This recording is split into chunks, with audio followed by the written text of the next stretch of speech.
నేను BC hostel నుంచి వచ్చిన.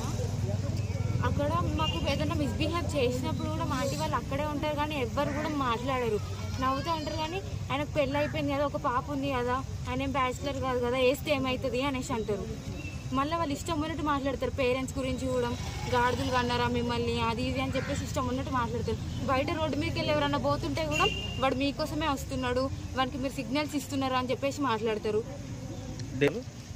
అర్థం ఆయన డైలీ వస్తాడు రాజేష్ అన్న టైం. వర్కర్స్ కూడా ఇష్టం ఉన్నట్టు మాట్లాడతారు. అసలు కొంచెం కూడా మరి వాళ్ళ అమ్మాయిలు వాళ్ళతో ఇవి మాట్లాడాలా ఇవి మాట్లాడదా అన్నట్టు ఏముండదు. మాకు ఏదైనా పర్సనల్ ఇష్యూ ఉంటే కూడా దాని గురించి మరీ గలీజ్గా మాట్లాడేస్తారు. అర్థం వార్డెన్ నేమ్ శారద, కొడుకు రాజేష్. ఆయననే వస్తాడు. ఆయన అమ్మ అసలు ఒక్కరోజు కూడా రాదు. ఆమె రాదు, బోనఫైడ్స్కి మాత్రమే వస్తుంది. ఏదైనా ఆఫీసర్ ఎవరైనా చెకింగ్కి వచ్చినప్పుడు మాత్రమే వస్తారు. వాళ్ళు డైలీ మాకు పప్పే పెడతారు. ఒకవేళ మాది లాంగ్ జర్నీ అయ్యి పొద్దున కొంచెం లేట్ అయ్యి పొద్దున వస్తే రాత్రంతా ఎవరితో వండొచ్చినావా అని అది ఇది మాట్లాడతారు. చెప్పుకోలేని మాటలని మాట్లాడతారు. లంజలు ముండరని మాట్లాడతారు. తర్వాత నైట్ మేము అందరం పడుకున్నప్పుడు వచ్చి డోర్ని గట్టి గట్టిగా అనుకుంటా నిద్ర లేపుతారు. మీరు అందరు చదువుకోరు, ఎందుకు బతుకుతారు అని అంటారు. మేము పండుకున్నప్పుడు వచ్చి మా ఫొటోస్ తీస్తారు.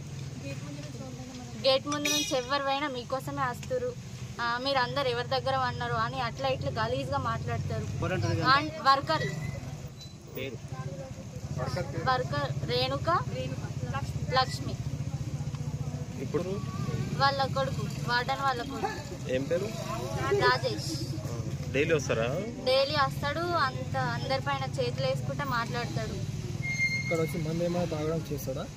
మందు తాగడం ఏమైనా చేస్తాడు అక్కడ? రోజు మందు తాగి వచ్చి మా హాస్టల్ ముందు కూర్చుంటాడు.